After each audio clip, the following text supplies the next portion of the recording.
नरेंद्र मोदी जी का अडानी के साथ क्या रिश्ता है? बजाय इसके कि कोयला सरकारी कंपनियों से खरीदा जाए, अडानी ही बिजली का उत्पादन करेगा, अडानी ही कोयला ऑस्ट्रेलिया से लाएगा और अडानी के ही पोर्ट को यूज किया जाएगा। हसीना cannot afford to anger India, even if the deal appears unfavorable. She knows what is bad and what is good. She knows if I satisfy Adani, Modi will be happy. सवाल है कि एक मित्र के लिए एक नहीं 1000 पॉलिसी बदलने को मोदी जी तैयार हैं।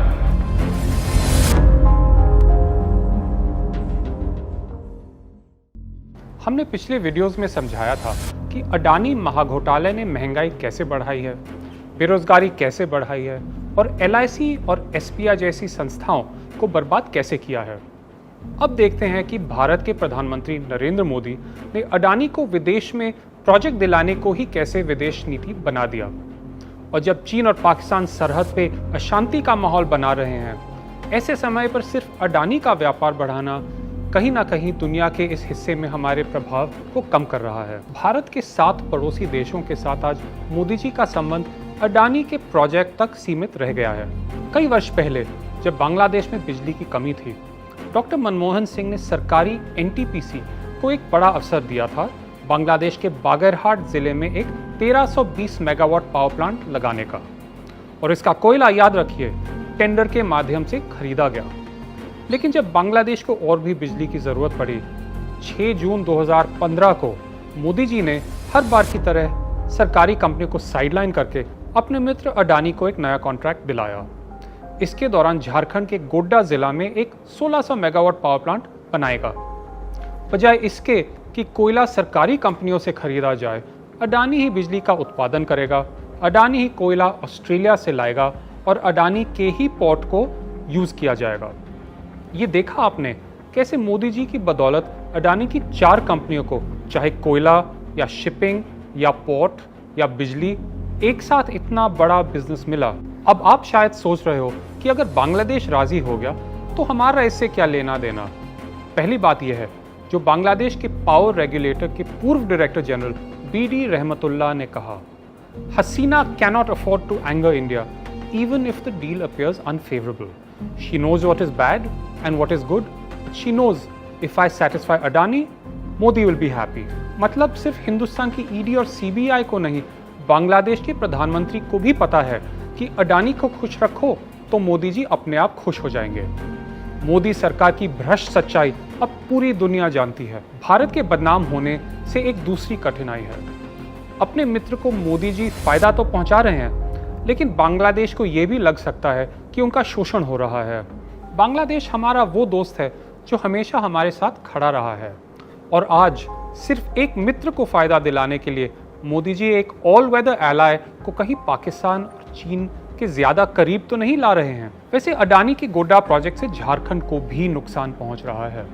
झारखंड की एक पॉलिसी हुआ करती थी कि जो भी हमारे राज्य में पावर प्लांट लगाएगा उसे हमें 25% बिजली डिस्काउंट पे बेचनी पड़ेगी। जब अडानी ने इसे बदलवाने की कोशिश की, सीनियर अधिकारियों ने इसका विरोध किया। झारखंड के एनर्जी सेक्रेटरी लंबी छुट्टी पे चले गए और 6 अक्टूबर 2016 को ये पॉलिसी बदलवा दी गई। झारखंड के स्टेट अकाउंटेंट जनरल ऑफिस के ऑडिटर्स ने 12 मई 2017 को इस पर सवाल उठाए और कहा कि इस प्रेफरेंशियल ट्रीटमेंट से अडानी को अनड्यू बेनिफिट्स मिलेंगे। उन्होंने बताया कि डिस्काउंट कम करने से अडानी को हर साल ऑलमोस्ट 300 करोड़ रुपए का फायदा मिलेगा, जो प्रोजेक्ट के 25 साल लाइफ स्पैन में 7,410 करोड़ रुपए बनता है। यानी 7,400 करोड़ रुपए का बेनिफिट जो झारखंड की आवाम को मिलना चाहिए, अब अडानी को मिलेगा। कहानी यहाँ नहीं रुकती। अडानी पावर ने 2018 में रिक्वेस्ट किया कि गोड्डा पावर प्लांट को स्पेशल इकोनॉमिक जोन घोषित किया जाए ताकि उसके कोयले का इंपोर्ट ड्यूटी फ्री हो जाए।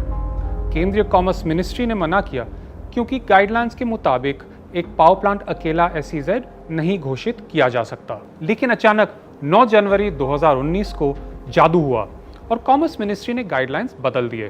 पावर प्लांट के SEZ घोषित होने से अडानी को सालाना 300 करोड़ रुपए का फायदा मिला।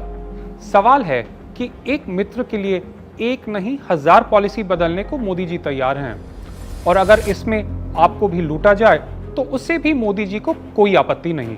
श्रीलंका एक और महत्वपूर्ण पड़ोसी है जहां चीन घुसपैठ कर रहा है। जब चीन को हम्बनटोटा बंदरगाह बनाने का कॉन्ट्रैक्ट मिला, इंडिया को बड़ी आपत्ति हुई। लेकिन जब श्रीलंका ने कर्ज के जाल से निकलने के लिए 2017 में बंदरगाह चीन को 99 साल के लिए लीज किया, भारत और परेशान हुआ। थोड़ा सा भरपाई करने के लिए भारत को एक पोर्ट दिया और कमाल की बात है कि वो भी अडानी को मिल गया। पर कहानी यहाँ खत्म नहीं होती। गजब की बात है कि उस टाइम के पीएम महिंद्रा राजपक्षे ने अडानी की सिफारिश मोदी ने खुद ही की। नई सरकार आती है और एक दूसरा पोर्ट टर्मिनल देती है और वो पोर्ट भी मोदी जी की सिफारिश में अडानी को मिलता है। 5 मार्च 2023 को श्रीलंका विदेश मंत्री अली सबरी ने मोदी सरकार की पोल खोलकर कहा कि ये गवर्नमेंट टू गवर्नमेंट प्रोजेक्ट जैसा है। तो ये साफ दिख रहा है कि मोदी जी ने अपने मित्र अडानी को श्रीलंका पे सिलेक्ट और नॉमिनेट करके थोप दिया। क्या किसी और इंडियन कंपनी को इस प्रोजेक्ट में इन्वेस्ट करने का अवसर मिला? भगवान जाने। और जब ऐसे गंभीर आरोप आस पड़ोस के देशों से लगते हैं तो भारत का मीडिया उस पर रिपोर्ट नहीं करता है और मोदी सरकार हर बार मौन धारण कर लेती है। श्रीलंका वाली कहानी अभी खत्म नहीं हुई है। वहां के मन्नार जिले में एक 500 मेगावाट विंड पावर प्रोजेक्ट के संबंध में एमएमसी फर्डिनांडो, श्रीलंका के इलेक्ट्रिसिटी बोर्ड के पूर्व चेयरमैन, ने श्रीलंका संसद को 10 जून 2022 को बताया कि राष्ट्रपति गोटाबाया राजपक्षे ने उनसे कहा था कि मोदी जी उन पे ये प्रोजेक्ट अडानी को देने का दबाव डाल रहे हैं। अब आप ही बताइए कि अडानी ग्रुप के सेल्समैन ऑफ द डेकेड कौन हैं? इसी के साथ मैं एक और बात जोड़ना चाहूँगा। इंडिया बदनाम हुआ डार्लिंग मोदानी के लिए।